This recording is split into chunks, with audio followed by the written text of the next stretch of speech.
Olá, pessoal! Sejam bem-vindos ao episódio 43 do Lendo Mentes. Eu sou o Leonardo Weiner, eu sou o apresentador, e hoje a gente vai ter um episódio muito especial. Eu estou com um grande amigo e psicólogo, Bernardo Matos, e a gente vai estar falando sobre estresse precoce. E o que é o estresse precoce e como o estresse precoce pode impactar a nossa vida e a vida dos nossos pacientes, se vocês forem psicoterapeutas ou psiquiatras ou qualquer outro profissional da área da saúde mental. Então, eu vou conversar bastante com ele sobre isso, espero que vocês gostem. E qualquer coisa, vocês já sabem, comentem bastante aqui que daí a gente conversa mais com o Bernardo. Tenho certeza que vocês vão aproveitar bastante. Bernardo, primeiramente quero te agradecer de novo por ter topado, segunda aparição e participação aqui no Lendo Mentes. Então, primeiramente, muito obrigado. Te agradeço imensamente estar aqui de novo. É muita alegria pra mim, porque o primeiro episódio foi de um nervosismo muito grande. Eu tinha tomado umas 5 pastilhas pra garganta, porque eu tava mal. Hoje eu tô mais tranquilo, a saúde está melhor.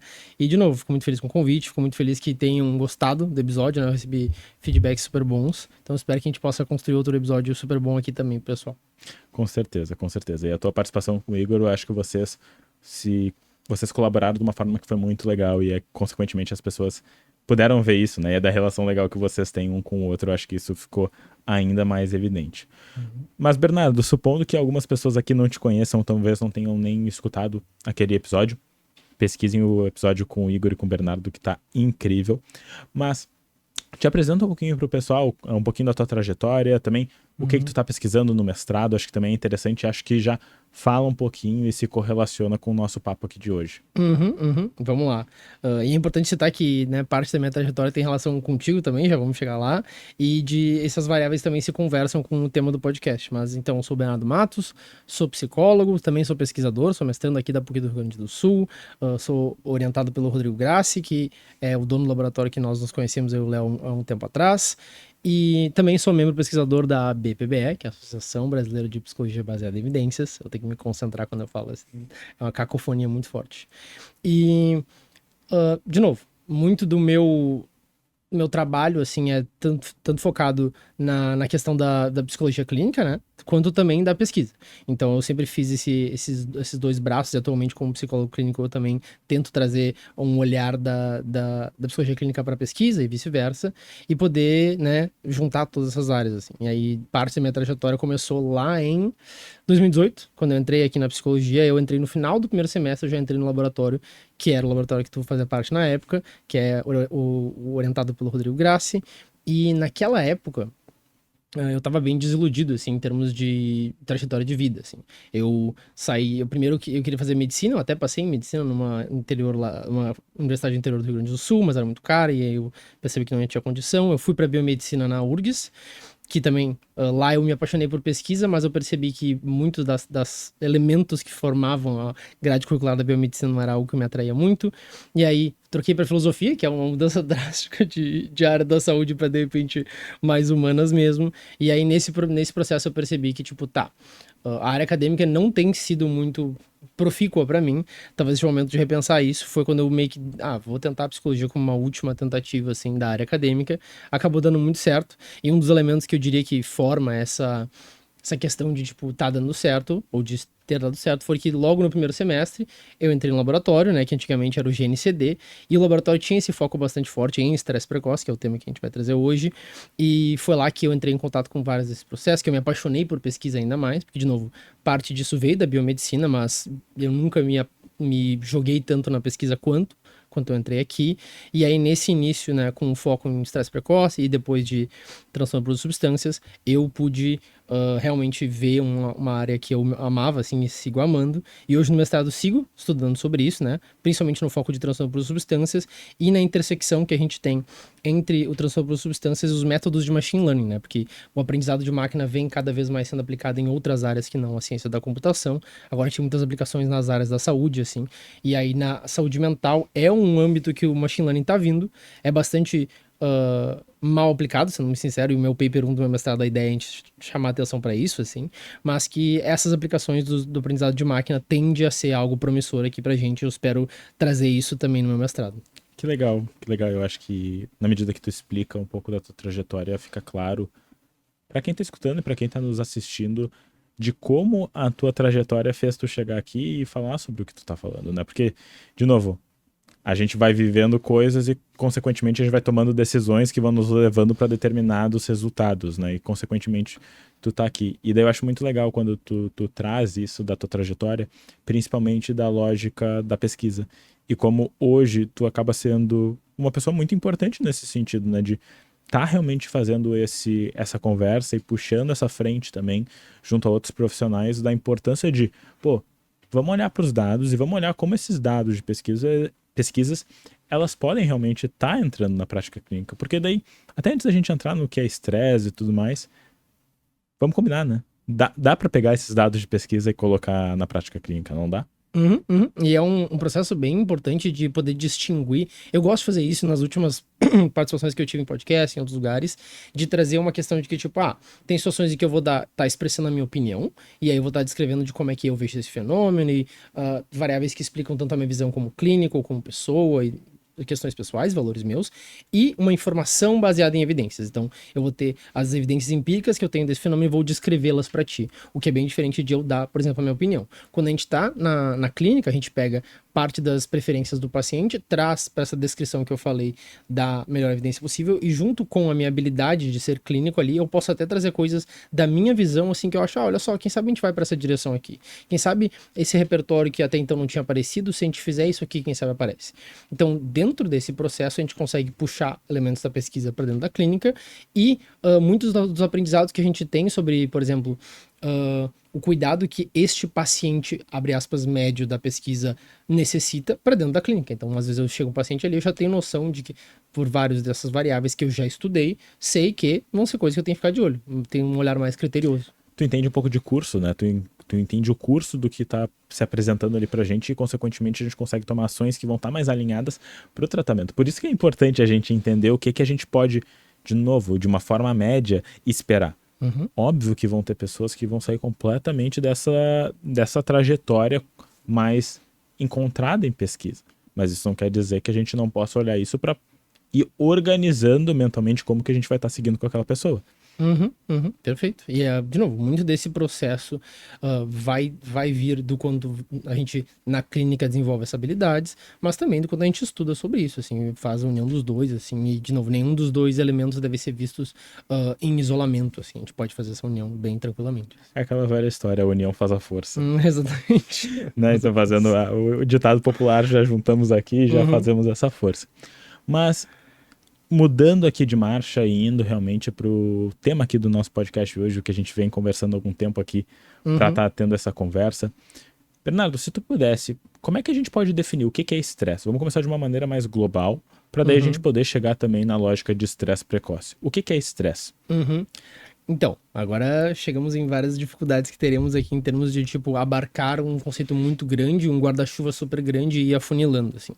Estresse, por exemplo, para um indivíduo adulto, assim, pessoas com a idade adulta, normalmente se refere a experiências que a pessoa tem, que são adversas, por si só tem dificuldade envolvida, e que tem vários efeitos, tanto fisiológicos quanto psicossociais, em várias dessas direções de cuidado de saúde, e que dizem respeito a quanto aquela situação preocupa, e aqui vai ter várias questões de como é que a pessoa é em termos de personalidade, neuroticismo, enfim, coisas que envolvem como é que ela vai reagir em frente ao estresse, mas por definição, o estresse é bastante esse processo de estar enfrentando um evento adverso, uma situação adversa que é estressante para a pessoa, e dentro dessa lógica ela tem consequências para como a gente vive. Tanto que tem pessoas que têm linhas de pesquisa bastante focado com estresse que é bom, assim, que alguns chamam de eustress, em que esse estresse é adaptativo, então, tipo, por mais que a pessoa esteja numa situação muito difícil, ela consegue perseverar, ela consegue atingir objetivos, e outros estresses que deixam a pessoa totalmente parada, assim, imobilizada e que realmente, tipo, tem consequências super graves para a pessoa, assim.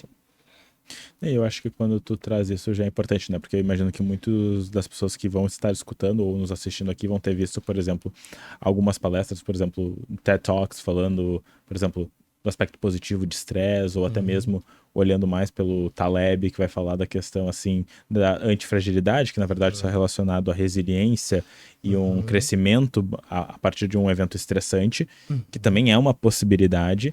Mas eu acho que volta para aquele ponto, que o estresse, em geral, ele vai ter um desfecho um pouquinho mais negativo na maior parte das pessoas. Óbvio que a gente pode crescer e se desenvolver. Por exemplo, a gente está estressando um músculo na academia. Perfeito. E daí, consequentemente, esse músculo vai quebrar a fibra muscular e daí vai crescer.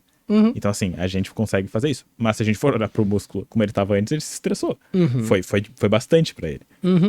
E dentro desse processo, cabe muito perceber que a forma. O evento por si só, o evento estressor por si só não explica totalmente o fenômeno, e a pessoa, abre aspas, que recebe o estresse também não explica todo o fenômeno. O fenômeno ele vem dessa união. E aí dentro desse processo vai ter, de novo, pessoas que, dependendo do nível de preparo que ela tá, e dependendo do nível de estresse que estamos falando, vai ser tranquilo, vai ser adaptativo e vai deslanchar, digamos assim. Enquanto isso, outras pessoas não tanto. E aí isso é importante, eu trouxe lá no início a definição de que quando a gente está falando de adultos, o jeito que um adulto recebe esse estresse é bem diferente de alguém que está sobre um processo desenvolvimental ou em desenvolvimento. E aí por isso que o estresse precoce, né, e a gente tem essa questão de início de vida, infância e adolescência, tem um efeito bastante diferente de uma pessoa adulta. De novo, muitas das variáveis vão ser semelhantes, muito de como eu citei, dependendo do evento estressor e da pessoa, essa A interação. intensidade também. Mas, de novo, uma distinção clara, por exemplo, isso que tu citou a gente não tem como bater o martelo do que garantidamente é um estresse positivo, digamos assim, um estresse negativo, ou de que um músculo vai conseguir aguentar aquela carga ou não vai. Total, perfeito. Mas uma coisa que a gente consegue começar a bater o martelo mais e consegue ver esse espectro de uma forma diferente é uma pessoa que está sobre um desenvolvimento, de novo, pensando em infância e adolescência, grande maioria das vezes não vai estar preparada para um evento estressor de quase qualquer magnitude ali, e é desse processo que a gente fala de estresse precoce, a gente fala das consequências e desse desfecho bastante negativo de saúde que esse estresse causa. E eu acho que quando tu coloca a questão do desfecho negativo, ele já entra mais ou menos no que a gente está falando aqui. Muitas vezes, esse desfecho negativo, ele realmente vai estar relacionado com psicopatologias e com várias outras questões. E eu acho que aí é um ponto de atenção importante. É um ponto de atenção que faz com que nós, clínicos ou pessoas que se importam com a saúde dos outros, possam entender que, ok, eu tenho aspectos meus, que são completamente meus, que vão fazer com que eu responda de uma determinada maneira a uma situação. Então também já começa até a vir aquela questão. Talvez seja injusto a gente comparar como o fulaninho ou como o ciclaninho tá respondendo, porque a gente não sabe o temperamento. A gente não sabe os aspectos genéticos. E na maior parte das vezes, a gente não tem como ler mentes e a gente não tem como saber também essa história pregressa. Porque, ok, vamos imaginar que a pessoa falou que sofreu bullying na escola. Todo mundo na cabeça se falar, pensa aqui comigo, fazer um exercício. Bullying na escola. Cada um pensou de uma forma, de alguma maneira. Talvez com mais ou menos semelhança ao que eu pensei. Mas provavelmente para algumas pessoas que pensaram em bullying, pensaram em situações extremamente estressantes. Onde pode ter tido tanto abusos emocionais, verbais, físicos e de outras dimensões. Então eu acho que aí já faz a gente pensar também sobre isso. Não sei o que tu pensa em relação a isso. E isso já leva a um bom tópico que é as descrições e a classificação que a gente tem para o estresse precoce, né? De novo, quando a gente fala em estresse na vida adulta, a gente normalmente, como os problemas da vida adulta têm certa diferenciação da infância e adolescência, a gente normalmente pensa, de novo, a gente usa um guarda-chuvão, tipo estresse. Daí vai entrar desde o estresse de, sei lá, um atleta de alta performance até o estresse de um cara no trabalho ali que o chefe dele espera muito dele, é muito exigente, enfim, coisa nesse sentido. Então a experiência de estresse, quando a gente fala na vida adulta, a gente nem pensa tanto nessa classificação assim. Mas quando os primeiros pesquisadores focaram muito nessa questão do estresse precoce, eles vieram com uma classificação, uma descrição de como é que esses eventos adversos se dão, né? E a gente tem os abusos, né? Que inclui o abuso físico, o abuso emocional e o abuso sexual, e as negligências, a negligência física e a negligência emocional. Essas são as descrições mais clássicas, assim, de eventos adversos na infância, ou estresse precoce, ou também ELS, né? Que seria em inglês, que é Early Life Stress. Desculpa. Não, por favor, continua. E aí, dentro dessa lógica, assim que se descreveu esse fenômeno. E aí, a partir dessas, como tu bem citou, quando a gente pensa em, por exemplo, bullying, a gente pensa, o bullying normalmente vai na direção de abuso emocional e, por exemplo, abuso físico. E a gente consegue classificar, consegue entender esse fenômeno, pensando não só em como ele se classifica, mas também quais são as consequências para aquela pessoa a partir do momento em que ela sofre, sei lá, abuso emocional por X anos da vida delas. E daí é importante a gente fazer, eu acho que essa descrição que eles fazem, né, nesses cinco grandes grupos facilitam, né? Porque daí tu vai entrar em cada um desses grupos e tu vai ver diferenciaçõezinhas e e subgrupinhos ali dentro, né? Então, assim, que já vão fazer com que a gente possa investigar também um pouco melhor isso quando a gente está falando com um paciente, por exemplo. E até porque, de novo, todos nós criamos esquemas mentais de uma certa maneira, né? Óbvio, a partir de uma lente cognitivista. Que esquemas mentais vão ser basicamente esses filtros da realidade que nós vamos ter. Então, quando a gente pensa nesse filtro da realidade, a gente vai pensar, a gente vai ter uma ideia e vai ter crença sobre o que é bullying. Eu acho que o bullying é um bom exemplo aqui pra gente estar citando. Por exemplo, eu sofri bullying na escola, não sei como foi pra ti, mas, por exemplo, eu tenho o bullying pra mim vai muito numa coisa verbal. Tipo, não vai necessariamente pra uma coisa física no primeiro momento. Mas eu tenho outras pessoas que eu conheço que vai direto pra uma coisa física. Esse é um bom exemplo porque quando eu penso em bullying, eu penso em abuso físico mesmo, assim, sei lá, enfim, não quero fazer uma descrição do meu passado aqui, mas eu penso bastante nessa questão de, tipo, ameaça física ou de bater mesmo, que foi o que, de novo, as minhas lentes vão exatamente para essa direção, assim. E é importante ter essa diferenciação, porque, por exemplo, uma pessoa que sofreu mais abuso... Aliás, uma pessoa que sofreu bullying mais no formato de abuso físico tem um tipo de visão de mundo, enquanto uma pessoa que sofreu bullying por meio de mais de abuso verbal tem uma visão diferente das coisas. Assim. Então, não só se refere às questões que a gente vai chegar em questão de psicopatologia e desenvolvimento de desfechos mais nomeáveis, vamos dizer assim, mas também experiências são super individuais do tipo, sofri isso aqui, vejo o mundo dessa forma, e agora? O que eu faço? Então, de novo, não é tão descrito quanto, sei lá, pegar o DSM e olhar a psicopatologia e pensar se tem variáveis de... É que não é tão categórico, Exato. né? Por mais que seja categórico no sentido de existem 5 categorias, elas são mais abrangentes.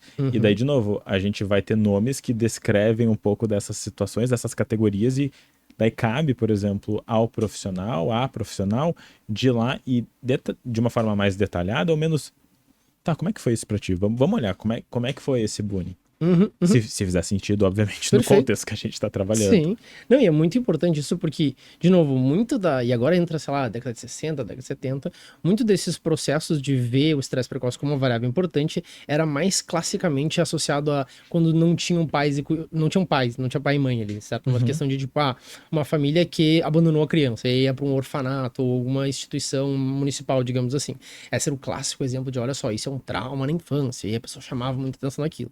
E aí, a partir dessas décadas, assim, a gente tem, sei lá, a década de 90, em que o abuso físico era muito prevalente, assim, tipo, tu bater numa criança e tu dar uma reprimenda, digamos assim, mais física numa criança, era bastante comum. Então, depois de um tempo, a gente começa a perceber que, mas na real isso também é estresse precoce, né? Então, esse primeiro momento em que a gente vê um fenômeno que todo mundo aponta e fala, tá, não, isso aqui olha só, os pais deixaram a criança sozinha, meu Deus, ela tá no orfanato, certamente ela tá sofrendo algum estresse. Perfeito. Mas a descrição desses 5 domínios e como é que a gente olha pra eles, deu também uma voz maior a pensar, tá, mas na real o que tu pratica em casa de bater na criança quando ela faz algo de errado também é estresse precoce. E também deveria ser visto com cuidado nessa situação e não visto como algo que é socialmente aceitável. Assim. E como é que clínicos e como é que a sociedade em geral lida ou como é que percebe estresse precoce? Pensando até numa questão mais, como tu falou, né? Na década de 70, 80, 90 vão ter visto de uma forma, a gente tá na década de 2020, né? Como é que isso evoluiu? E como é que a gente vê o estado, assim, da evidência que a gente tem sobre estresse precoce em relação até mesmo a esses 5 grandes tipos que a gente botou aqui? Essa é uma baita pergunta porque, de novo, aproveitando que estou em rede pública aqui, por favor, me discordem de mim se for o caso, assim, mas até hoje... Comentem bastante. Me xinguem, por favor. Porque muito do que eu tenho noção de uma evidência mais forte de correlação ou de uma relação entre variáveis na saúde mental e na saúde física em geral, assim, veio dessas questões de experiências traumáticas na infância, assim. Muito se especulava, assim, muito se tinha pesquisas de, tipo, efeitos de, por exemplo, sei lá... algum tipo de trauma mais, tipo, sei lá, teve um acidente de carro, alguma questão de, enfim, episódios traumáticos no geral, se tinha uma relação, tipo, olha só, o desfecho na vida adulta, ou consequências nesse sentido, tem relação com esse evento. Tá, e aí a gente tinha evidências preliminares nesse sentido. Mas dentro dessa lógica, de novo, agora, por favor, me descrevam se eu tô falando errado, mas... uma das evidências mais fortes que a gente teve justamente era do estresse precoce. É uma das poucas áreas super estabelecidas no sentido de que se a pessoa passou por eventos adversos na infância, ela tem uma chance muito aumentada de ter desfechos negativos. E aqui, de novo, psicopatologia, até muitas questões de como é que se constrói a identidade, questões sociais, cognitivas, e também até de, sei lá, episódios cardiovasculares, assim. A gente tem... respostas imunológicas mesmo, né? Exatamente. Então, tipo, a gente tem toda uma encadeamento, uma cadeia de consequências, pensando se a pessoa passou ou não por um episódio de estresse precoce. Então, a partir de certo momento, a gente começou a ter um acúmulo de evidências bastante forte nessa área, pra gente ter um olho mais, tipo, tá, olha só, vamos olhar esse fenômeno aqui, vamos ficar mais de olho nele. Que é algo que, de novo, primeiro, não acontecia, a gente usava mais os exemplos mais fortes que eu citei, do tipo, a criança que foi deixada pelos pais, ou às vezes... Sim, uma situação específica extremamente Isso. aguda, Que vai ser difícil tu dizer que não tem efeito, então, tipo... mas ao mesmo tempo é uma situação aguda, né? Enquanto a gente estava parece de alguma maneira quase diminuindo situações menos agudas, talvez menos intensas, mas que eram recorrentes. Perfeito. Essa discussão perfeita. Então, tipo, era muito fácil. E agora vai parecer uma crítica muito forte aqui, de novo. Não tem como tirar do arcabouço de crítica, não é pra ser tão forte assim. Vai ter muitos cuidadores que vão pensar: não, mas eu não faço isso com meu filho. Não, mas abandonar o filho nunca fiz. Mas, batia, nunca se importava como é que tava a questão emocional da criança. A criança chorava, ou tinha alguma expressão emocional mais forte, não se dava atenção pra isso. E isso até, não querendo me enveredar muito, mas isso também conversa um pouco com uma questão comportamental de, por exemplo, reforço intermitente, em que a criança, tipo, tem uma resposta emocional mais forte, tem uma crise mais forte, e aí o cuidador olha e fica tipo, como é que tá? Tá tudo bem? Tá certo, ok. E aí nunca presta atenção, não importa qual expressão emocional foi. Então a expressão emocional que é reforçada, que é prestada atenção, é mais a drástica. Então quando vem uma questão mais drástica, a gente reforça, a gente dá atenção, enquanto nos outros casos não. Então, tipo, todas essas formas de lidar com esses eventos estressores são importantes, porque, de novo, antes a gente só se importava com coisas mais drásticas e eram super observáveis, mas pais e cuidadores, principalmente lá nos anos 90, assim, sempre negligenciaram o fato de que abuso físico era super tido como uma coisa normal, várias questões de negligência emocional, de não perguntar pra criança como é que ela tava, era extremamente prevalecido naquela época, então ter essas questões geracionais também, assim. Até porque daí entra naquela lógica, né? Eu apanhei, mas tô aqui. Mas será que essa é a lógica que a gente quer levar disso?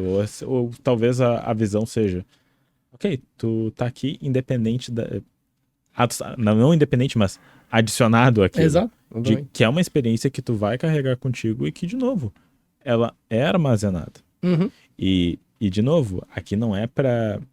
O nosso objetivo não é demonizar ninguém, mas é da gente entender que isso tem efeitos. Exato. E na medida que a gente entende que tem efeitos, é só a gente ver as práticas parentais e de cuidados, como elas também tiveram, e parentais eu digo aqui, mas eu digo na verdade de cuidadores. Então, assim, de como os aspectos de cuidados com crianças e jovens, elas mudaram. A gente vai ver, por exemplo, até mesmo de políticas públicas que a gente vai ter em relação a isso, também se alteram na medida que a gente tem a pesquisa e que a gente tem esse dado tão bem estabelecido. E daí eu vou pensar, daí quando tu foi falando, eu fiquei pensando, por exemplo, o estudo longitudinal de Minnesota falando sobre apego e falando dessa desvinculação com cuidadores primários, o impacto disso, e vários outros estudos até longitudinais bem grandes que realmente conseguem apontar isso. E daí eu acho que volta para aquilo que tu falou no início, né? A gente falou de clínica e pesquisa, mas eu acho que a gente pode expandir agora, né? É pesquisa e política pública. Não, e a gente cultura, né? Sim. Exatamente. Tipo, todas essas variáveis têm muita interação, assim, certo? Nenhum desses fenômenos é isolado. E vale citar aqui, de novo, esses aspectos geracionais e como é que, sei lá, se tinha uma identidade, tanto na mídia quanto, de novo, em políticas públicas, façam que a gente dê mais atenção àquele fenômeno. Tipo, eu vou citar um exemplo de questão midiática que eu sempre me lembro, assim, na minha infância, mas tinha muita questão da Zero Hora e da RBS TV, aqui do Rio Grande do Sul, perdão. Chamava muita atenção da questão de, tipo, cuide das suas crianças, tinha até aquele jargão. E o jingle era bem bom. Exato, e o jingle era bom. E aí, essa é uma questão midiática que jamais ia acontecer, sabe, no fim dos anos 80, nos anos 90, sabe? Porque, de novo, tem uma questão muito drástica de, tipo, não, a criança, a gente não se preocupa, a gente se preocupa com, ela tá em casa, tá bem, deu, fechou. Não se preocupa de bater, ou de qualquer questão de abuso emocional, ou qualquer tipo de negligência. Então, eventualmente, a gente cria essa união, assim, entre, tipo, o olhar midiático, o olhar, de novo, dentro da clínica, da pesquisa, e também o desenvolvimento de pesquisa, de políticas públicas para abarcar isso de que, bom, o nosso entendimento hoje é que a gente pode estar, de fato, não cuidando totalmente daquela criança e gerando um evento adverso ali que pode ter consequências para a vida adulta, e ao invés dele lidar com aquele problema daqui a 20 anos de uma forma inefetiva, a gente pode muito mais ter um olhar agora para essa questão e perceber que a forma que a gente cuida dela tem que ter essa importância, porque senão a gente está cultivando um problema ali que é drastiquíssimo de cuidar, e na média das situações ser bem mais inefetivo, assim, do que tu fazer uma política pública de tu olhar na criança e pensar, tá, quais são as necessidades aqui, como é que a gente olha pra isso, ao invés de simplesmente supor que não, é só ter um lar aí e tá tudo certo. E daí, talvez um argumento é, mas será que existem, dentro desses 5 grandes tipos, um que é mais ou menos importante um do que o outro? Então, essa questão é bastante forte, assim, porque em termos de evidência empírica, eu suponho, porque, tipo, eu não me debrucei tanto nisso, mas assim, a gente tem né, um tipo desses abusos que a gente tem mais evidência empírica de que tem consequências tardias, que é, evidentemente, o de abuso sexual, assim, que a gente tem muitas evidências de, tipo, desfechos negativos, assim, aqui vem uma série de situações, assim, pensando que, de novo, uma criança ou adolescente que está em desenvolvimento, a questão de abuso sexual, primeiro, jamais vai ser consentido, porque não tem nenhuma questão de consentimento nessa idade tão jovem, e segundo, porque tem efeitos ali que a criança, o adolescente não está pronto para ter noção de como reagir de todo esse processo. Então, dentro dessa lógica, o abuso sexual, ele, primeiro, já é distintamente diferente por essa questão de novo, consentimento, desenvolvimento e de ter noção do que está acontecendo, e também de consequências que foram mensuradas, de novo, em evidências empíricas, assim. Mas, a partir desse momento, a partir desse corpo de evidências de abuso sexual ser algo mais drástico nesse sentido, eu não sei o quanto a gente diminui os outros baseado nisso. Então é meio que uma faca de 2 gumes, assim, quando a gente coloca, olha só, o abuso sexual, claramente a gente tem evidências de o quão drástico ele é, e de novo, fazendo esses braços tanto de como é que é a concepção da criança e do adolescente do que tá acontecendo e das consequências tardias, quanto do tipo, bom, se a gente focar tanto nisso, a gente às vezes não dá atenção para outros desses tipos de abuso e negligência que também são super importantes. Então, sim, de fato, a gente pensa em abuso sexual como um dos mais fortes desse. Sim, talvez ganhe um asterisco, né, Exato. de intensidade, Uhum. mas eu acho que o que tu fala também super vai para aquele lugar de, sim, tem esse asterisco, mas todos os outros também são importantes e estão relacionados com desfechos negativos no futuro. Perfeito, perfeito. E o motivo que eu trago isso, para contextualizar, é que, de novo, muitas das concepções é de que abuso sexual, por exemplo, lá na década de 70, 60, era visto como, olha só, isso é bem drástico, entendeu? Isso nunca se perdeu. Desde o início a gente teve isso como algo bastante drástico. Mas, de novo, agora, com o passar dos anos e com um olhar mais preocupado por esse tipo de variável, a gente percebe que muitos dos cuidadores que pensavam, nossa, abuso sexual jamais, isso é uma abominação, mas que faziam todos os outros tipos de abuso e negligência, hoje em dia a gente tem um olhar mais global para tudo isso. Então, às vezes, muito dessa questão de, tipo, quão drástico um fenômeno nos alivia para não prestar atenção em outras coisas que a gente está fazendo. Então, por isso que eu trago atenção nesse sentido, assim, de que isso foi bastante construído com o passar dos anos, de ter um cuidado para todas as questões de estresse precoce, não só de abuso sexual, que sempre foi vista, né, como uma coisa, tipo, forte, bem drástica, assim. Eu acho que é mais claro para a maior parte das pessoas conseguir distinguir o que é abuso físico, emocional e sexual. Mas como é que a gente pode distinguir o que é uma negligência física e emocional? Como é que a gente pode fazer isso? Até porque, de novo, para ficar tudo mais claro para o pessoal que está escutando mesmo. Boa. Eu, de novo, eu costumo pensar numa questão até comportamental, assim, porque dentro da questão do comportamentalismo a gente pensa como um reforçador, como algo que aumenta a frequência e uma punição que diminui a frequência. Então, as questões de abuso, a gente tá falando principalmente de, tipo, o cuidador, o pai, enfim, ter atitudes que são de subjugar a criança, de ser em cima daquela questão de que, tipo, ela tá vivendo a vida dela, a gente tá meio que atrapalhando esse processo, digamos assim. Os de negligência são de não oferecer algo que faz diferença pro desenvolvimento da pessoa. Então, algo no sentido de que um desenvolvimento típico, uma infância típica, vão ter certos elementos, e a partir do momento que a gente negligencia eles, a gente tá fazendo, de novo, uma negligência física, uma negligência emocional. Quando a gente fala de negligência física, a gente tá principalmente falando de falta de certas coisas básicas para viver, seja de roupas, de alimentação, de um teto para estar ali. Então, muito tem relação com os princípios básicos físicos, assim, de sobrevivência. A negligência emocional, e eu gosto de dar aquele exemplo que eu dei do reforçamento intermitente, é muito baseado no fato de que a criança ela demonstra coisas, seja pela questão facial, seja por outras variáveis, de que ela não tá bem, ela não tá confortável, não tá se sentindo bem. E aí tu olhar para essas variáveis, tu olhar para aquela criança, principalmente pensando nas necessidades emocionais que ela tem, como é que ela tá se sentindo, é de novo uma questão importante de um desenvolvimento típico da infância. Então, se a gente não tem esse cuidado, se a gente ignora ela, ou se quando ela tem uma situação mais drástica emocional, é só nessas situações que a gente presta atenção, a gente tá fazendo negligência emocional, porque de novo, a criança tá claramente não tá bem ali, ela tá chorando, e a gente simplesmente ignora esses episódios. Ou, de novo, E isso já faz aí a gente pensar até em algumas práticas que a gente vê de tá chorando, deixa chorar. Exatamente. E do impacto que isso pode, na verdade, ter, Porque, ok, não, eu tô educando. Mas será que é isso que a gente tem de evidência que realmente é educar? Exatamente. Não, isso tem relação com aquilo que tu citou antes, eu até falo, agora lembrei, de que quando um cuidador fala, me bateram na minha infância e eu tô aqui, tô vivo, tô bem. E isso tem uma relação bastante forte, eu tenho que lembrar qual é o termo em português, mas a gente tem um tipo de viés que é o survivorship bias, né, que é tipo o viés de sobrevivência, digamos assim, que a pessoa, eu sobrevivi, então isso aqui, então quem relata é o sobrevivente daquele fenômeno. Então a gente tem muitos fenômenos que a gente, na real, só conhece porque, tipo, as pessoas não, a gente tem uma mortalidade alta e a gente ouve o relato do sobrevivente.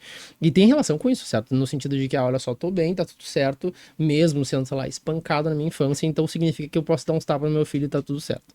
Então, a gente tem meio que um viés. Famoso, uma coisa, outra coisa, outra coisa. Exatamente. A gente tem um viés de que, tipo, se eu passei por essa experiência, garantidamente tá tudo bem, sendo que não é o caso, né?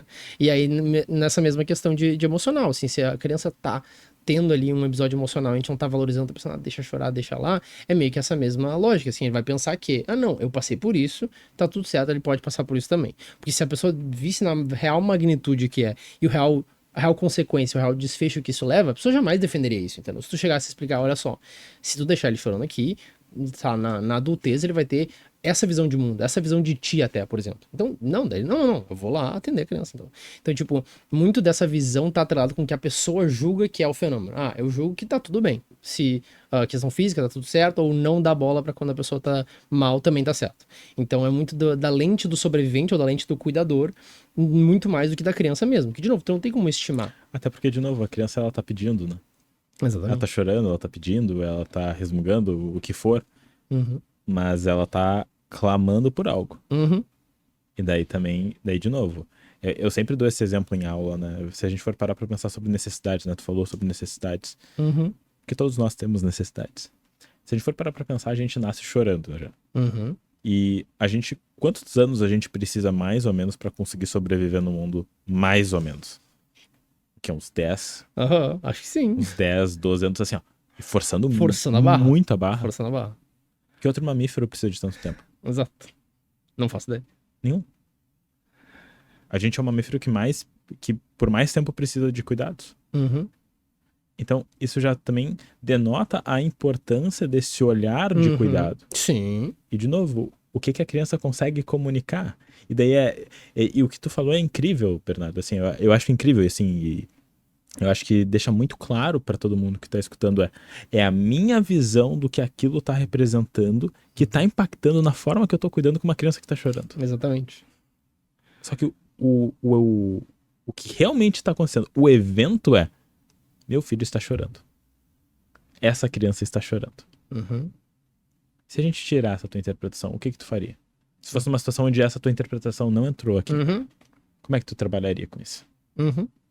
Não, e esse é uma boa pergunta pra se fazer pra pessoa, sabe? Tipo, o mundo daquela criança naquele momento é aquilo, entendeu? É sofrimento intenso, olha só, toda a resposta que eu consigo externalizar é chorar. Então, evidentemente, tipo, se tu esquecer disso, tem uma consequência, entendeu? A gente não pode fugir disso. Então, é importante isso de que, e eu gostei dessa questão que tu trouxe da necessidade de cuidado, porque realmente vai ser muito difícil pensar que a nossa necessidade de ter cuidadores, a nossa necessidade de cuidado como mamíferos super específicos que somos, não vem de um lugar olha só, isso é importante, se tu não fizer isso, consequências haverão, sabe? Não pode simplesmente agir como se isso fosse tipo, super tranquilo. De novo, muito do que se vê nesse processo é alguém que tem uma visão de que passei por isso, tá tudo certo, então não é drástico, não.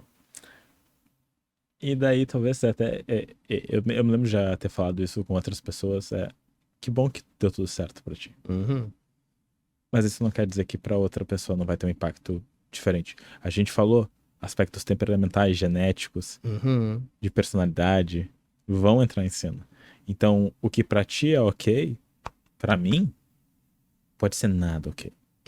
Então também é um olhar empático e compassivo pra como as outras pessoas podem estar percebendo esse estresse. Porque, ok, tu tá aqui, beleza, que bom que apesar daquilo, tu tá aqui e tu tá bem. Mas será que porque tu passou aquilo e se a gente voltar assim, será que no passado tu gostou de ter sentido aquilo? Muito improvável. Será que essa criança, essa pessoa que merecia ou talvez não nem merecia, mas poderia receber isso? E é muito difícil de ter esse tipo de troca de ideias, porque, de novo, tu vai estar sendo invalidante com aquela pessoa, ela vai te dizer, não, olha só, tá tudo bem. Mas é super importante tu ter essa conversa, porque, de novo, perpassa o fato de que, olha só, bem como tu falou, ó, apesar disso, tu tá bem agora. Não é por causa disso, essa não é uma variável importante, essa não é um definidor de desfechos. Eu não gosto dessa frase. Não foi isso que definiu o desfecho de que hoje tu tá bem, sei lá, tá bem sucedido, tem filhos e tem uma família pra cuidar. Não é por causa disso. Mas certamente é uma variável que entrou na tua vida, ok. Mas será que não é melhor não entrar na vida dessa criança? Se tu pudesse escolher, assim. Exato. E daí tu falou, né? A gente pode ser invalidante, mas eu acho que é da forma também que a gente coloca. Uma das coisas que, assim, óbvio que eu falo de um lugar onde, principalmente também de terapia do esquema, porque é uma das práticas que eu trabalho e estudei bastante. A gente fala de confrontação empática, que a gente vê isso também em outras linhas teóricas com outros nomes, mas tudo bem. Que nada mais é do que poder validar a expressão comportamental e de como isso teve um funcionamento ok na vida da pessoa, e positivo, e pode ter sido reforçador, obviamente, porque aumenta a frequência do comportamento, mas como isso pode estar trazendo desfechos negativos agora.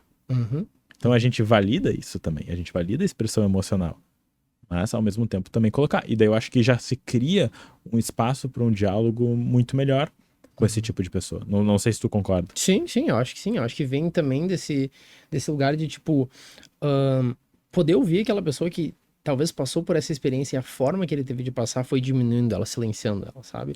Do tipo, olha só, passei por essa questão de abuso físico, então vejo de uma forma mais leniente, digamos assim, que as outras pessoas passem também, até se um filho meu passasse também. Ok, mas se a gente focasse nisso agora, se a gente te perguntasse como é que foi esse período pra ti, como é que tu descreveria esse período?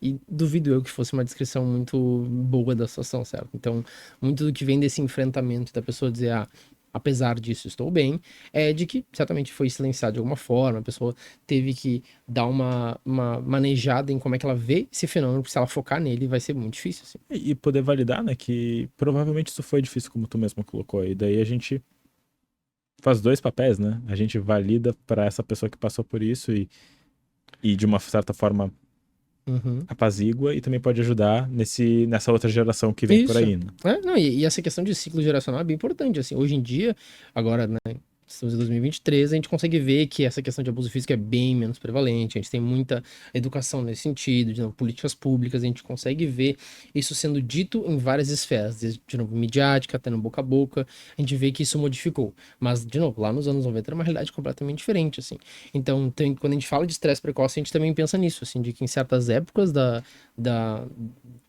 das gerações, assim, certas questões eram olhadas com mais critério do que antes. Hoje em dia, diria eu, a gente tá bem melhor nesse sentido, mas já teve várias situações em que a gente não tinha tanto esse olhar criterioso, assim. E aí isso se constrói de novo, com a gente trazendo à tona, a gente tem um debate mais científico nesse sentido, a gente demonstra que uma pessoa que passou por estresse precoce, de novo, é uma pessoa que tem a tendência a desenvolver um quadro muito pior de novo, diversas áreas, diversos desfechos diferentes, desde, de novo, psicopatologia, então tem desenvolvimento de transtornos, mas, de novo, é mais prevalente que a pessoa que passou por estresse precoce tenha o desenvolvimento de algum transtorno, seja questões de região cerebral, e aqui de questão de neurociência, tem desenvolvimento de, sabe, pré-frontal, coisa nesse sentido, até de como tu bem citou, resposta imunológica, questões cardíacas, então, assim, ó, é uma gama gigantesca de desfechos que a gente tá evitando se a gente tiver um olhar mais criterioso para aquela criança. E, de novo, ela é uma criança, entendeu? Tipo, é pra ser uma coisa, tipo, não é pra ser um bicho de 7 cabeças, de tipo, olha só, não sei o que fazer agora. Não, a gente tá falando de necessidades e de evitar de colocar um abuso na vida dessa pessoa. Então, dentro dessa lógica aqui, diria eu que a gente consegue ter esse olhar mais criterioso ao mesmo tempo que é algo fazível pra pessoa. Não tô pedindo um ato hercúleo, assim. E aí, de novo, a educação vem nesse sentido também, de a pessoa saber o que ela tem que fazer, o que ela tem que evitar, pra garantir que aquela pessoa tenha um desenvolvimento mais típico. E a gente tá falando aqui de um lugar, óbvio, de duas pessoas que não têm filhos agora, mas a gente também entende que a gente não tá falando que não vão existir falhas. Vão existir falhas. Todo mundo falha e todo mundo tem necessidades que não vão ser bem supridas no seu desenvolvimento. E tá tudo bem. Mas é daí, bebendo da psicanálise de Winnicott que ele fala, ser suficientemente bom. E daí é fazer o melhor que a gente pode. E assim, eu acho que daí a frase que ele coloca é perfeita nesse contexto. É ser o melhor que tu pode nesse contexto. Não, e lembrar que a figura do cuidador é uma figura que já a criança e o adolescente vai ser bastante leniente, vai ver bastante idealizado, assim. De tal forma que, de novo, quando eu recebo na minha clínica pessoas que às vezes nem percebem essa questão, assim, de estresse precoce. Eu citei antes aqui do podcast que eu tenho o costume de, na minha conceitualização dos meus pacientes, parte da história de vida ali, que a gente descreve, as primeiras linhas que eu tenho, eu descrevo. Olha só, tal pessoa, o Leonardo teve uma infância típica, ou se não foi o caso, o Leonardo não teve uma infância típica porque no período de desenvolvimento tal, ele sofreu um evento adverso tal. Ou seja, e isso é uma coisa que a pessoa nem percebeu, assim. E aí, quando eu trago isso, quando eu mostro a conceitualização com o paciente, eu falo, olha só, a minha ideia descrevendo essa primeira frase, que essas primeiras partes, não é de, tipo, culpar os seus pais. Tipo, olha só, fulano foi horrível, fulano deixou de cuidar. Não, é muito mais uma descrição de um fenômeno que eu não quero responsabilizar ninguém, mas que esse fenômeno tem consequências. E a gente tá falando de comportamentos. Exatamente. E de poder deixar claro que nesse período a pessoa sofreu esse episódio e talvez isso explique uma certa visão que ela tem até hoje. Ou talvez isso explique outros desfechos que ela tem até hoje.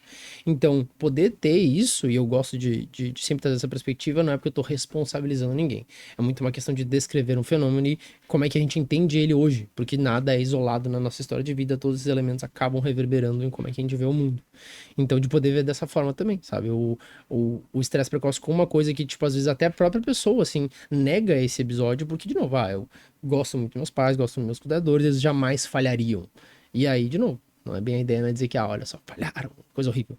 Não, é descrever, olha só, não foi é a exatamente lógica assim. da culpa do pai ou culpa da mãe. Ah, Mommy or daddy issues. Não é isso, mas é de entender que coisas aconteceram contigo, que tu não escolheu.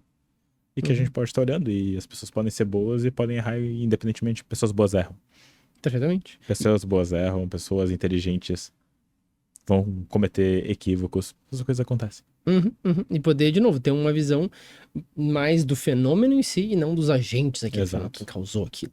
E aí, esse é um dos motivos, de novo, que eu tenho um olhar precioso a esse tipo de coisa, porque, de novo, eu tenho essa preocupação com, vamos olhar o estresse precoce como uma variável importante no teu desenvolvimento. Não é do tipo, olha só, vamos culpabilizar tudo por um cuidador ou culpabilizar toda a tua vida atualmente como adulto como a, sei lá, consequência daquele episódio. Não, a gente é só descrevendo variáveis importantes do teu desenvolvimento que a gente tem que contabilizar, assim como as coisas boas que aconteceram, assim, as coisas ruins, e poder ter uma visão mais global, assim.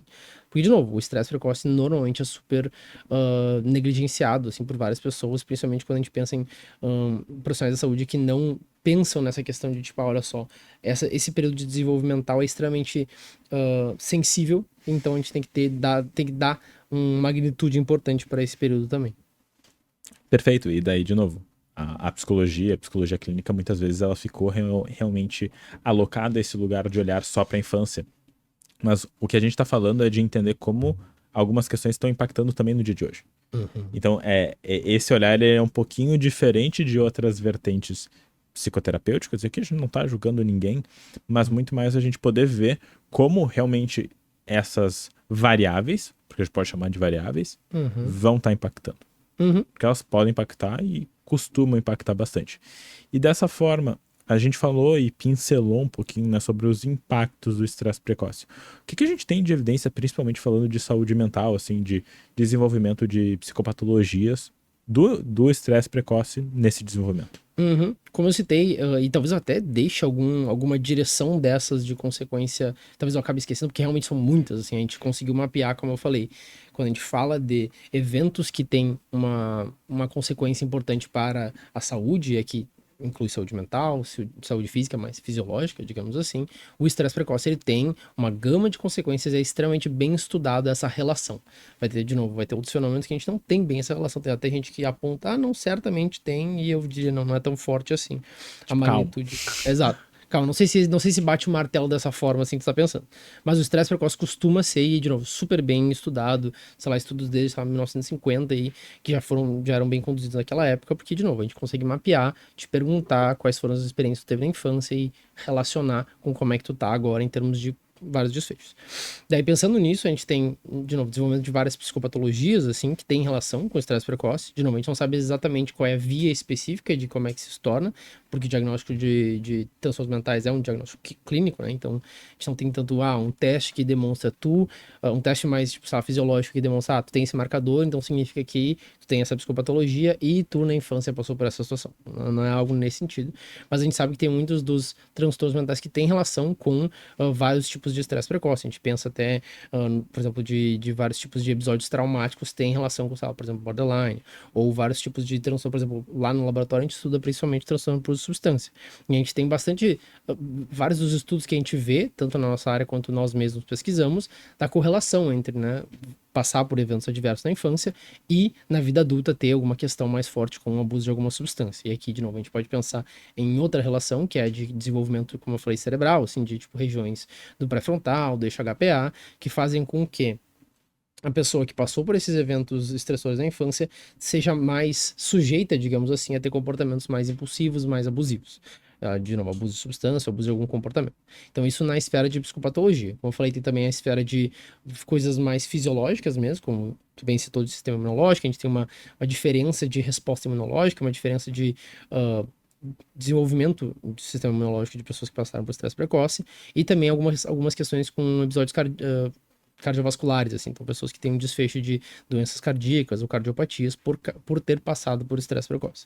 Então, o que a gente está descrevendo, basicamente? Está descrevendo que dentro de um evento adverso que teve na infância e adolescência, a gente tem uma possibilidade maior, uma perspectiva mais, tipo, frequentista mesmo, assim, de ter um desfecho de saúde bem pior, assim, em termos de novo, saúde mental e saúde física também. O que passa o marca-texto, assim, né, que deixa ainda mais em holofote a importância de trabalhar com essas políticas e com cuidadores para que isso não aconteça e que hajam maneiras de poder também trabalhar isso de uma forma mais precoce, também com esses indivíduos para poder desenvolver também, não, eu não vou dizer desenvolver resiliência, mas desenvolver habilidades para poder lidar com isso, porque isso pode já ter acontecido. Então, assim, também ok, isso aconteceu comigo, o que eu posso fazer agora? Ou o que eu posso fazer por essa criança agora, por esse adolescente agora, para ele ou ela poder se desenvolver de uma forma melhor. E tu falou também, né, do transtorno de personalidade borderline, né? E quando a gente pensa, muitas vezes, em transtornos de personalidade, a gente vai pensar muitas vezes em estresse precoce. E por que essa relação?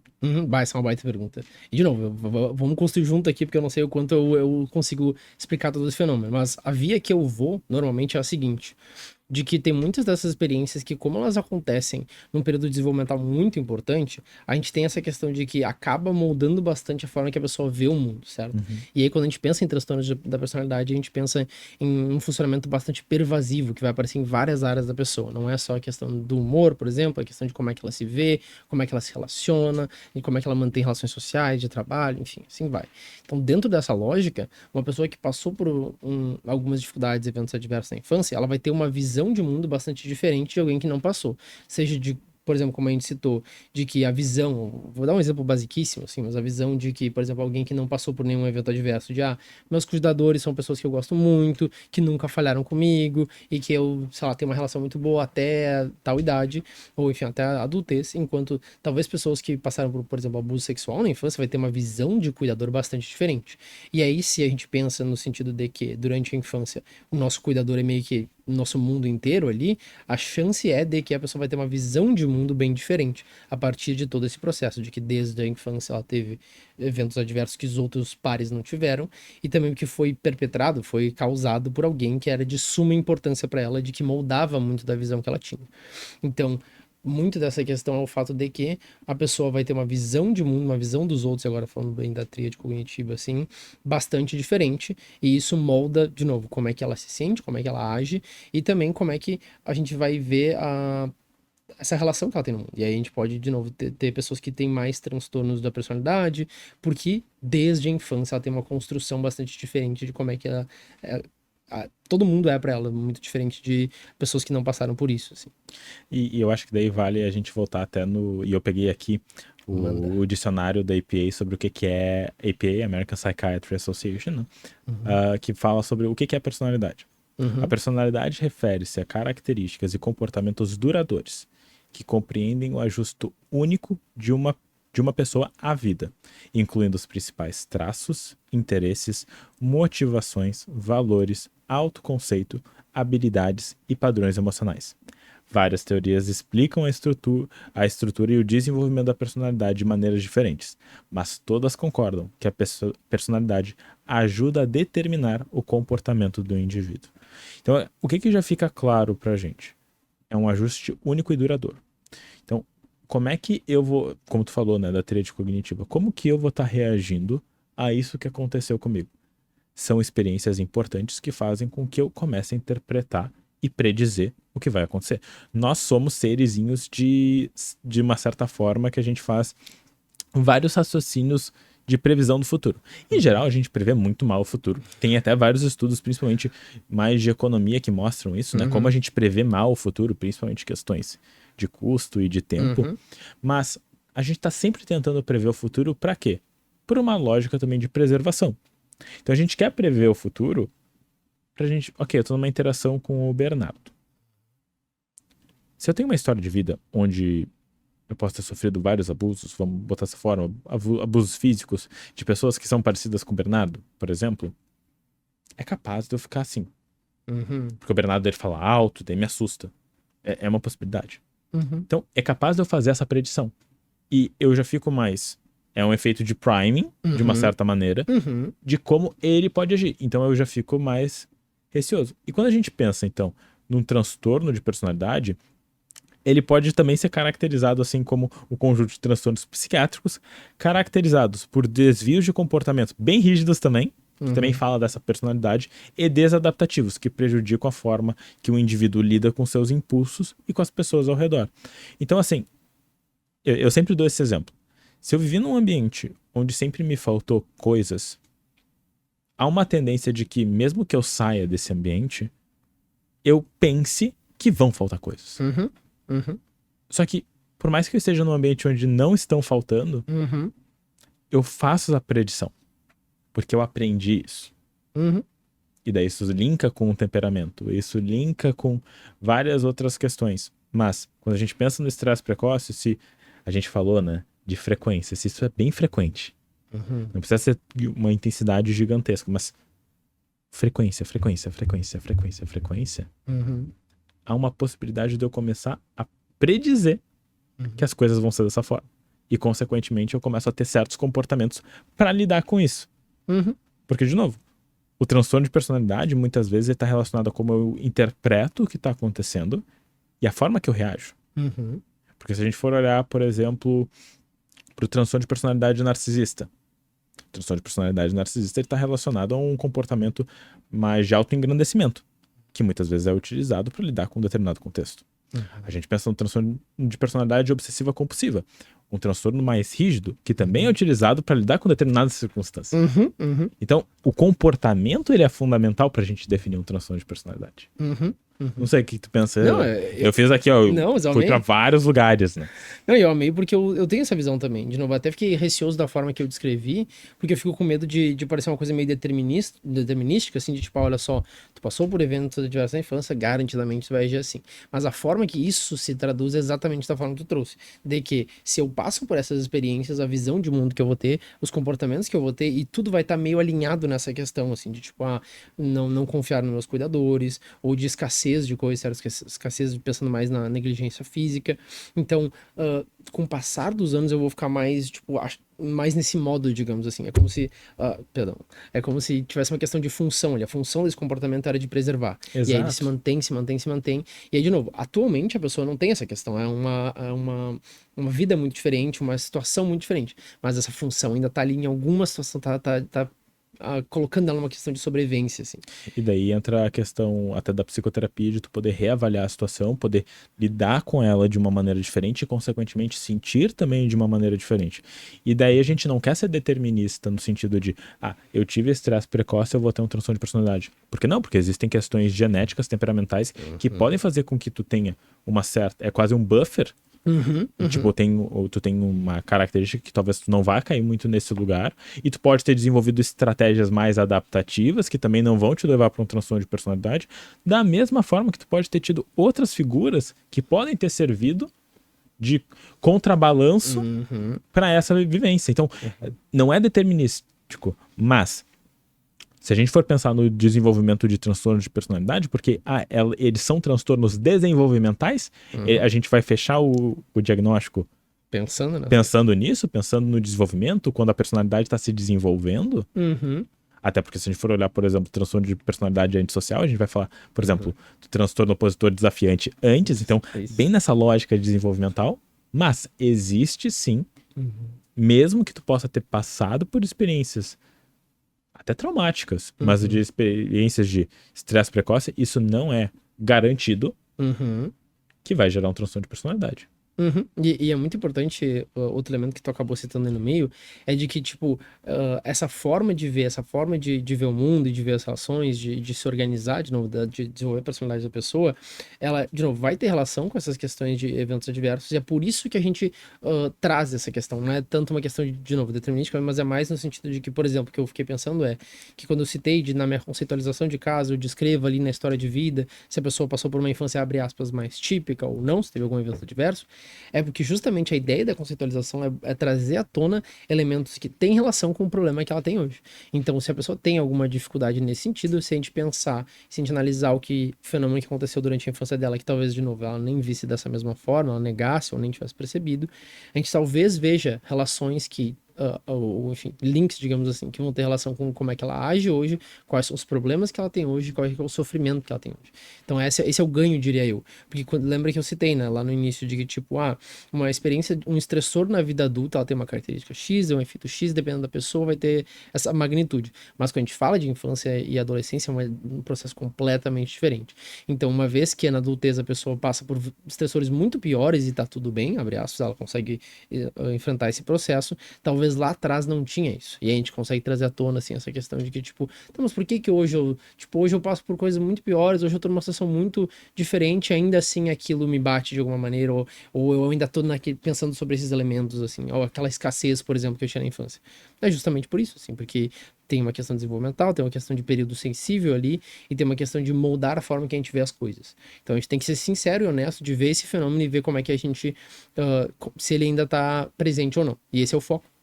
E até porque vão existir circunstâncias que não vai ter nada a ver com isso. Exatamente. Por exemplo, ok, teve isso na tua vida, mas vamos imaginar, tem fobia de cachorro. Talvez não vai ser tão relevante. Até porque o tratamento é bem distinto. A gente pode pensar que de repente há uma maior vulnerabilidade, um senso de vulnerabilidade. Sim, mas talvez para os objetivos terapêuticos não é necessariamente relevante isso.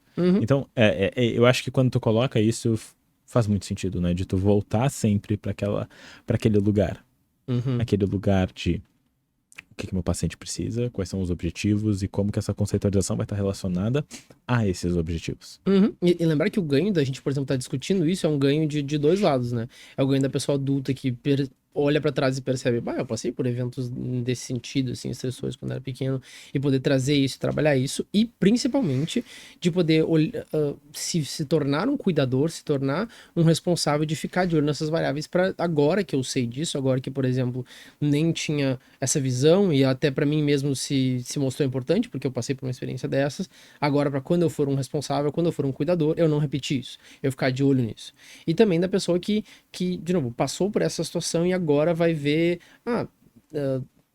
tive isso, mas realmente não se passaram muitas variáveis nesse inteirinho e hoje em dia isso não me afeta tanto, assim, então poder ter esse ganho no sentido de descrever e classificar o que aconteceu e aprender lições ou aprender de novo, e aqui a gente fala até de políticas públicas que foram desenvolvidas nesse sentido, no momento que a gente bate o martelo sobre o risco daquilo, mas também de poder ver que hoje em dia se tem uma pessoa distintamente diferente e que não tem tanto esse efeito, assim, também, de novo, é um cenário possível, assim.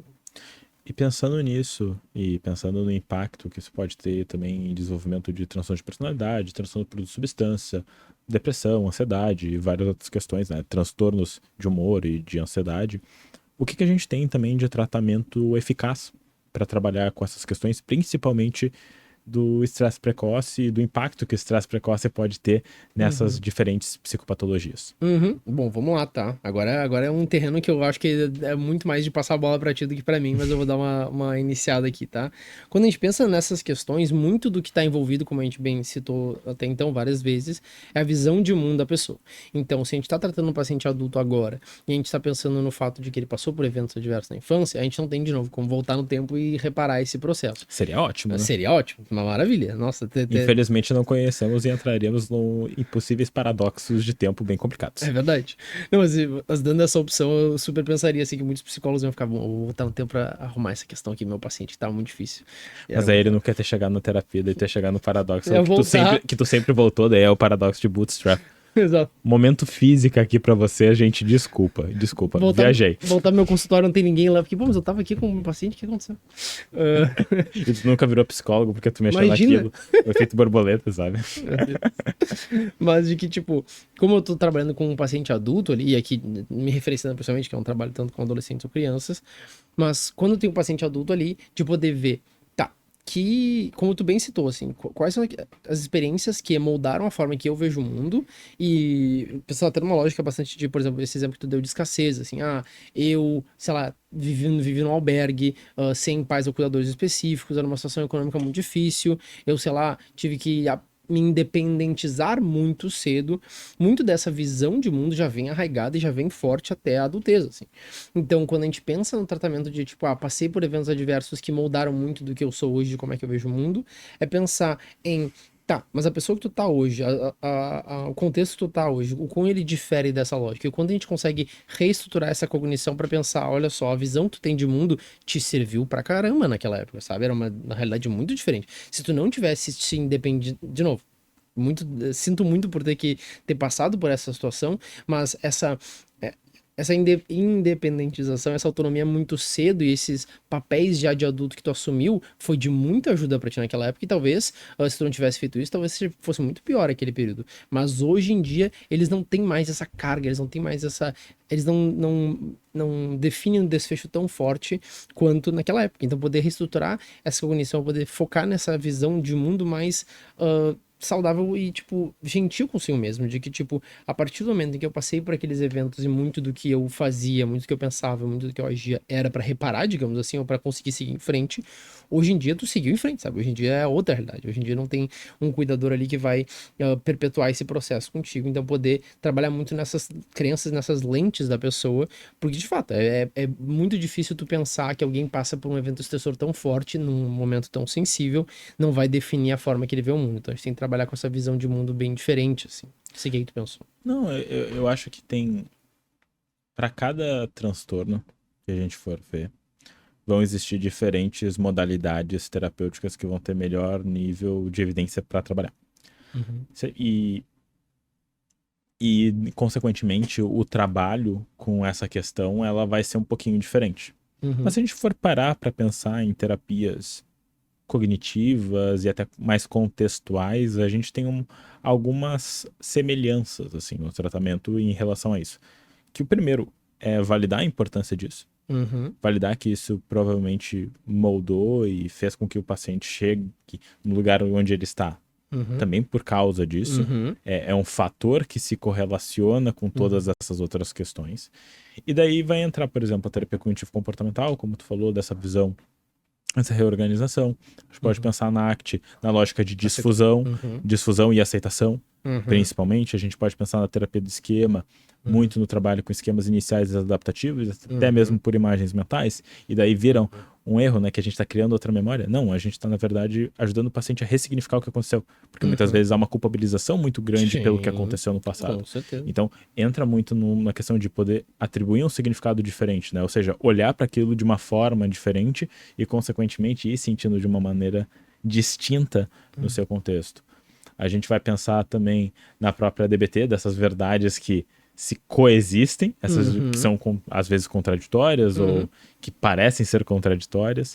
E tem uma perspectiva da DBT bastante importante em relação a isso, que eu citei antes, né? Que é tipo, muito da forma que a gente vê as crises em, por exemplo, um paciente que tem transtorno de personalidade borderline, muito desse período de desenvolvimento em que de novo, tinha negligência emocional, a pessoa não dava bola para aquela criança, e eventualmente ela tinha uma crise, e aí na crise, tá, mas tá tudo bem? O que aconteceu contigo? Tá bem? Tá, então esquece. E aí, só na crise que se tem esse reforço, só na crise que se tem essa atenção, acaba tendo uma questão muito forte de que esses eventos adversos na infância, muito ligados à negligência emocional, criam uma forma de lidar com o problema, um repertório para aquele paciente, muito focado em crise. Então, tipo, se a forma que as pessoas prestam atenção em mim é eu sendo o mais alto possível, aqui pensando em gritar ou eu chamando atenção, vai ser essa forma que eu vou ir atrás de validação. De novo, eu não tô querendo culpar quem faz E não isso. é uma lógica de manipulação. O Não. próprio Ramiro veio aqui na semana passada e falou sobre isso. É uma lógica de aprendizado. Isso. Então, se eu aprendo que isso funciona, qual é a tendência? Eu vou fazer isso de novo. Perfeito. E por isso eu gosto do termo repertório. Assim. O repertório da pessoa é, olha só, fui negligenciado minha vida e minha infância toda. As únicas situações em que prestava atenção em mim é quando eu gritava. O que é o repertório que eu tenho? Eu vou gritar. E aí muitos dos comportamentos mais de risco de vida que a pessoa tem, por exemplo, até a autolesão, vem muito desse processo. Então, o reforço intermitente de quando eu tomo um comportamento como gritar, como ter uma crise maior, como me autolesionar, me dá um arrogo de agora tô prestando atenção em mim, agora tô me cuidando, finalmente tô sendo cuidado. Então é isso que é o meu repertório. Para eu ser cuidado, eu tenho que fazer isso. Então, muito desse processo, de novo, pensando na DBT, de ver uma ótica específica da negligência emocional, é um aprendizado que me coloca num repertório de vou ter uma crise, para que me valorize. De novo, pensando tanto na questão de negligência emocional e pensando tanto nesse repertório de comportamento intermitente, assim, que eventualmente dá aliás, reforço intermitente, que eventualmente tu recebe reforço ali, mas assim, tem que ser numa situação drastiquíssima, senão é negligência fora, assim. E daí eu acho que a gente consegue ver, e óbvio, na medida que as pessoas que estão nos escutando estudam sobre isso, e se vocês não estudam sobre isso e não são da área, acho que vale a pena também entender isso, é que essas diferentes linhas teóricas, todas elas concordam em uma coisa, que essas experiências são importantes e podem ter um impacto negativo na vida do indivíduo e que é importante a gente trabalhar com isso. Perfeito. De formas diferentes, às vezes fazendo processos psicoterapêuticos iguais, mas de formas muito diferentes. Mas classificados de uma forma, ou nomeados de uma forma diferente. Exatamente. Então, tipo, a gente vai estar fazendo a reestruturação cognitiva enquanto o outro vai estar trabalhando, de repente, com a desfusão. Mas, de uma forma ou de outra, a gente está querendo trabalhar isso e diminuir esse mal-estar que pode estar associado. Mas, como eu falei anteriormente, diferentes psicopatologias vão ter diferentes abordagens que vão ter que apresentam melhores tratamentos que apresentam melhores eficácias, né? Então também vale a pena a gente dar uma olhada para essa evidência, para a gente poder ver o que a gente vai estar trabalhando com aquela pessoa.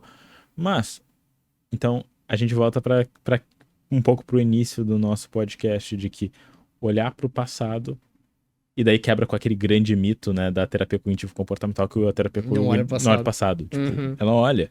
As terapias contextuais olham para o passado. Terapia do esquema, que ela fica num 2.5, assim, eu diria, segunda, terceira onda. O Jung vai dizer que é de segunda, o Eckhart Rodiger vai dizer com a terapia do esquema contextual que é de terceira. Então, assim, vou botar um 2,5. Uma fraçãozinha aí, né? Mas, assim, vai olhar também para isso. Então, todas essas abordagens olham para isso. Então, se todas essas abordagens que tem um monte de evidência, um monte de estudo olham para isso, será que não é importante olhar para isso? Exatamente. E é uma lógica que eu acho que faz muita diferença tu conseguir trazer isso pro cuidador, entendeu? Eu até estudar a DBT, até ter mais noção do modelo biosocial da Linehan e ter essa noção de reforçamento intermitente que eu descrevi, eu tinha uma dificuldade muito grande de deixar claro pro cuidador de por que a minha paciente tem uma questão de crise. Tá aqui gritando, quebrou tudo aqui em casa, por que ela faz isso, doutor? E eu tô, tipo, até ter esse domínio, assim, até ter noção de, tipo, olha só, teve muitos desses momentos da infância e adultez dela em que, e aqui muito difícil de trazer isso para o cuidador, mas ao mesmo tempo muito importante, ela teve uma questão de, tipo, não prestaram tanta atenção nela, ela tava sofrendo e não se dava voz para ela, não se perguntava como é que ela tava, e aí o aprendizado dela foi, bom, agora, assim, gritei, quebrei um copo, agora vocês vão me ouvir, agora vocês têm que ter noção de que eu tô mal, tô sofrendo, eu tô chorando faz vários dias aqui, sabe? Então, dentro dessa lógica, a partir do momento que eu consegui ver essa questão de reforço intermitente, de que é nessas situações que a pessoa, de novo, recebe a atenção que ela queria ter recebido muito antes, eu consigo fazer uma explicação que faz mais sentido até até pro cuidador. De novo, para ele é bem mais difícil, ele vem mais enviesado, porque ele tem essa questão de que tá lá no meio. Mas antes eu tinha muita dificuldade, assim, de trazer atenção, tipo, olha só, tu tem que prestar atenção nisso, sabe? Isso aqui tem um peso, isso aqui, de novo, como o Ramiro bem citou, é um aprendizado que fica, é um aprendizado que se torna repertório. Então, a partir desse momento, a gente não pode negligenciar esse processo. Então, quando a gente explica a um cuidador que as situações de crise vêm como, olha só, um repertório de, por favor, preste atenção em mim, tá. Daí faz um pouco mais sentido, assim, porque antes era só visto como, ela tá querendo me desafiar, tá de birra aqui porque quer me incomodar.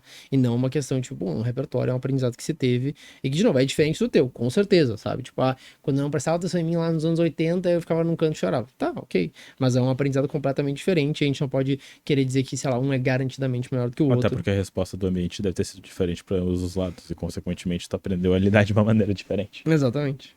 E daí eu acho que isso já entra num dos tópicos que é bem importante aqui, que é da gente poder pensar sobre prevenção. Quando a gente pensa em prevenção sobre estresse precoce, eu quero te escutar falando, a primeira coisa que me vem na cabeça são duas, né?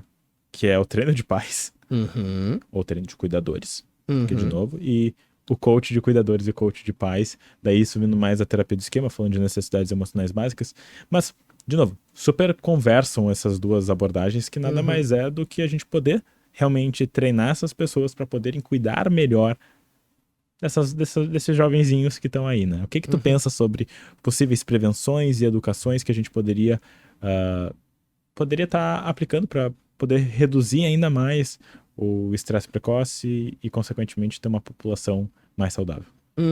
Quando tu cita isso, a primeira coisa que eu penso, e é triste chegar nessa realização, é como tem certos manejos clínicos, certas formas que a gente tem de garantir desfechos melhores em saúde que vão demorar muito para chegar, sei lá, numa esfera pública, assim, uma coisa nesse sentido. Quando a gente pensa em tratamento de personalidade borderline, a gente sabe muito bem como a DBT é fundamentada, mas com a dificuldade bem grande que a gente tem de ter ela, por exemplo, na questão de políticas públicas, assim. E aí quando a gente pensa em treinamento de pais e cuidadores, a gente pensa num foco em ensinar ao cuidador ou deixar claro para o cuidador que, primeiro, esses processos de negligência e de abuso são formas que acontecem e não tem como achar que é uma coisa completamente fora da realidade, algo que, tipo, tu nunca vai fazer. Eventualmente a gente falha, eventualmente a gente tem dificuldade. A ideia da negligência é justamente não fornecer algo que, abre aspas, tipicamente é oferecido. Então, ter um valor e uma importância dada ao fato de que a gente tem que prestar atenção nessas variáveis, e para cuidar de uma criança a gente tem que ter isso também. E também de que, tipo, um cuidador, ele vai, de novo, falhar e vai ter uma dificuldade muito grande de perceber tudo isso, porque ele tá ali cuidando da criança, sabe? Então, com mais a gente conseguir fomentar esse processo, seja com até campanhas midiáticas ou políticas públicas que vão estar, digamos assim, acessando a pessoa enquanto ela já está na realidade dela ali, de, sei lá, tá em casa e aí de alguma forma ela recebe essa informação, ela consegue prestar mais atenção em como é que ela gere aquela criança, como é que ela fica de olho nesses processos e cuida daquela criança efetivamente. Porque, de novo, e talvez até um papo aqui de evidência mania, assim, quando a gente está vivendo, a gente não pensa qual que é a melhor evidência para, como é que eu vou tomar essa água aqui da forma mais eficiente? Não, a gente tem que viver Você vai botar sal para pegar os eletrólitos e tudo mais. A gente tá vivendo a nossa vida, entendeu? Então é muito difícil para mim exigir de um cuidador, olha só, tu tem que prestar atenção nessas variáveis aqui o tempo inteiro. Se tu não prestar atenção, já era, sabe? Então... Até porque não já era, né? Exato, não é, já era. Então, poder ter essa questão de que, tipo, a gente tem que acessar ele de uma forma acessar de uma forma acessível é péssimo. Mas, tipo, chegar na pessoa de uma forma acessível e de uma forma que não preconize todo esse processo de, meu Deus, ela tem que ter noção de todas as variáveis, é um super aprendizado, tem que estar de olho em tudo isso. Não, a gente vai ter, de novo, políticas públicas e questões de tipo de educação até no território da pessoa, talvez até em escolas, para que a pessoa tenha noção de que esses processos acontecem na infância, esses processos são muito característicos de um período sensível em que as coisas vão modificar o desfecho, e de que são caracterizados por negligência e abuso que não são fenômenos completamente fora da realidade, de novo, que nem a gente pensava lá nos anos 80, que bater em criança era super ok e um tapa na cabeça da criança não vai fazer tanta diferença. Então, com o passar dos anos, a gente modificou essa visão, a cultura modificou, a mídia modificou. Então, todos esses processos são importantes de que a pessoa fique de olho, de que a gente tem esses estressores na infância e que a gente não pode fugir deles de forma que tudo que a gente conseguir inserir ali de informação e acessar a pessoa para que ela fique de olho nisso, tipo, saiba que exista, já faz muita diferença do que, de novo, achar que aquela atitude dela, primeiro, tá tudo bem, né? Na lógica que a gente citou do tipo, passei por isso, tá tudo certo. Ou de que, culturalmente é tudo bem. Bom, todo mundo, meu avô, meu tio, meu irmão, todo mundo faz isso com a criança, então tá tudo bem a fazer. Então, de desmistificar esse processo de, tipo, pensar que não tem efeito e de ter noção, de novo, de que tem uma magnitude de efeito. Então, a educação de, tipo, quais são as variáveis que entram em jogo em eventos adversos na infância, ou nesse período sensível, também é importante.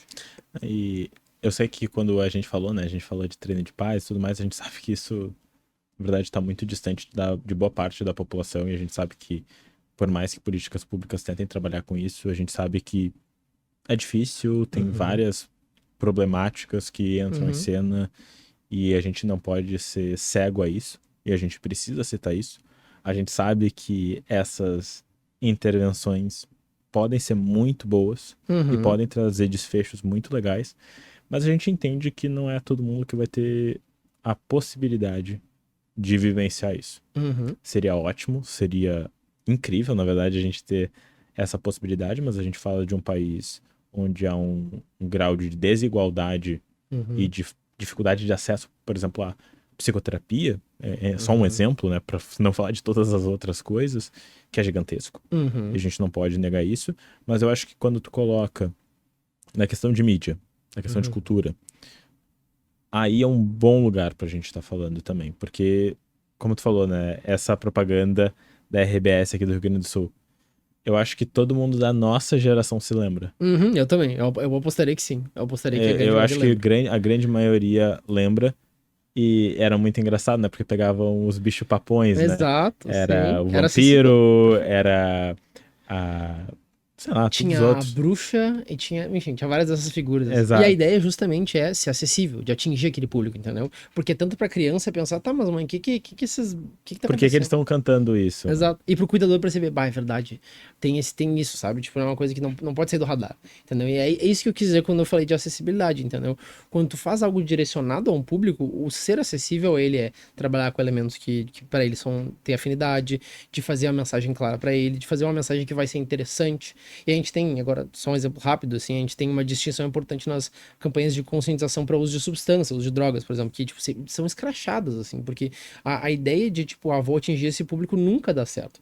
Seja porque a linguagem não bate, seja por ser estigmatizante demais ou irreal demais. Então, muito dessas campanhas têm que ser bem direcionadas, assim. E o fato de que eu e tu, por exemplo, muitos jovens da nossa idade lembram dessa campanha, eu acho que atesta nesse sentido, assim, de que, tipo, foi efetivo em passar a mensagem de cuidar das crianças, tanto para as crianças quanto para os cuidadores. Eu me lembro, além da propaganda, como tinha adesivos, tinham várias Exato. coisas disso. E todo mundo, muitas pessoas super participavam disso, eram super engajadas nisso. Então, realmente acho que é muito legal. E eu acho que isso dá uma lógica muito legal ao nosso podcast, que ele tá realmente chegando aqui um pouco mais pro final. Eu queria te perguntar assim, como é que tu pode resumir tudo isso que a gente falou? Porque a gente foi para vários pontos, mas como é que tu pode trazer, de repente, uma mensagem para quem tá nos assistindo ou tá nos escutando? Qual seria essa mensagem? Eu vou tentar, é uma boa. Eu vou tentar usar esse exemplo da propaganda de conscientização da mídia que eu citei para exemplificar esse processo, assim. Quando a gente fala, de novo, de estresse precoce, a gente pensa em um período sensível em que esses eventos adversos vão ter um efeito, uma magnitude maior. Então, quando a gente pensa, de novo, naqueles 5 eixos ali os 3 de abuso e os 2 de negligência, a gente está focando no fato de que a falta de certos recursos ou, de novo, a forma que o cuidador subjuga uma criança nas outras variáveis tem consequências para aquela criança, tem consequências até para a adultez. Então, quando a gente olha para uma criança, a gente tem que pensar em todo esse processo no sentido de, tipo, a forma que a gente cuida dela é o que a gente deixa de cuidar, é uma variável importante de, tipo, de saúde, certo? Quando a gente pensa em saúde, a gente não pensa não só na forma que a gente está gerindo essa vida agora, mas também nas consequências para a vida adulta, assim. Então, nessa propaganda midiática, assim, o foco era em cuidar da criança, assim, tipo, de deixar claro que quando a gente tem uma criança numa situação de abuso ou uma criança numa situação de negligência, de poder olhar para ela e perguntar como é que ela tá, e de ter noção, tipo, tá, mas será que ela tá bem cuidada nesse ambiente? Será que eu não deveria focar em, de novo, perguntar pra ela como é que ela tá tipo, de ter uma mensagem que leva o foco na criança e não tanto em como cuidador ver a criança? Eu diria que muito do ganho é nesse sentido, assim, sabe? De poder jogar pra ela e ficar tipo, tá, mas como é que tu tá te sentindo aí? Como é que tu te sente? E isso faz muita diferença, de novo, quando a gente pensa em vários desses tipos específicos, e principalmente negligência emocional, mas todo esse processo ele vem meio que focado no fato de que a criança não tem um foco tanto nela nesse processo de tipo de ver como é que ela tá e fazer perguntas abertas pra ela, assim, sabe? E de ter noção de como é que ela se sente nesse processo de novo, é um período muito sensível, muito difícil, então, do cuidador poder estar de olho nessas variáveis, assim, e não deixar isso passar como se fosse, de novo, seja pela visão dele de que tá tudo bem, X coisa acontecer, seja porque, tipo, não vou prestar atenção nisso, assim, tá tudo bem. Perfeito. E minha última pergunta pra ti, tu já veio aqui, então eu não vou fazer a mesma pergunta, porque senão fica muito repetitivo. Uhum. Mas se tu tivesse verba infinita, Nossa senhora. ela nunca vai acabar. O que que tu faria pra trabalhar com estresse precoce? Socorro. Me fizeram uma pergunta ontem, eu participei de um podcast ontem sobre. E fizeram uma pergunta sobre políticas públicas em relação ao transtorno por substância. Assim. E aí eu falei, daí não me ofereceram verba infinita. Agora que me ofereceram, eu não posso nem fugir da pergunta, assim, então eu vou ter que te responder. Mas eu diria que muito da forma que eu trouxe aqui, que a gente trouxe nesse episódio, a gente tá chamando a atenção pro fato de que os eventos adversos na infância têm esse efeito. Mas não se pode perder também de vista o fato de que, bom, a criança vai se desenvolver de uma forma bastante única para ela. E a gente deixar ela se desenvolver ali também é uma coisa importante. Então, visto que, tipo, supondo que eu teria um dizer em políticas públicas, eu focaria em criar campanhas de conscientização que levassem em conta o fato de que a criança, de novo, tem. Eu vou evitar falar várias que eu falei muito. Mas tem elementos da vida da criança que a gente não pode deixar de prestar atenção. E ao mesmo tempo em que a gente não deixa de oferecer coisas que a gente tem que oferecer e de prestar atenção em coisas que a gente não pode deixar de prestar atenção, a gente também tem que deixar ela se desenvolver, assim. Então, pensar em um elemento que foca, seja de conscientização, seja de políticas públicas que a gente oferece na rede, assim, olha só, como é que ela se desenvolve e dentro desse desenvolvimento, se ela tá bem, e se a gente pergunta pra ela e a gente vê que ela tá se sentindo bem, de poder seguir nessa direção. Enquanto se tem uma criança que, de novo, descreve que não tá se sentindo bem e tem uma questão de alguma negligência emocional, por exemplo, de poder pensar nessa situação como, tá, que tem quais são os elementos que estão por trás aqui? A gente está pensando em dificuldade dos cuidadores, a gente está pensando em fatores socioeconômicos, e aí dentro disso oferecer, olha só, se a dificuldade socioeconômica, pensar em uma forma assistencial de ajudar essa família. Se é uma questão de, tipo, repertório dos cuidadores, em que eles não estão dando bola, por exemplo, uma questão de negligência emocional, de poder, de novo, falar com esses cuidadores, ou até, quando a gente fala de situações de abuso, de poder trabalhar com a rede para, olha só, a gente tem uma situação bem mais drástica aqui de abuso sexual, abuso físico com os cuidadores, então eles não estão cuidando da criança da forma que deveria ser cuidado. Então seria algo no sentido de abarcar todos esses desfechos, desde um desfecho de desenvolvimento que a criança está indo bem, a gente segue nessa direção, seja nesses que a gente trabalha com os cuidadores e quando a gente vê que não está rolando, de retirar os cuidadores desse processo. Que bom que tu tem verba infinita. Exato, exatamente. Tu falou verba infinita. Se não tivesse Não, dito. que bom, né? Porque eu acho que é uma pesquisa muito importante e que realmente precisaria de muito recurso. Sim, certamente. Mas não menos importante por causa disso, bem pelo contrário. Acho que só denota a importância. E, Bernardo, quero te agradecer de novo por ter participado do podcast. Foi muito legal trocar aqui contigo.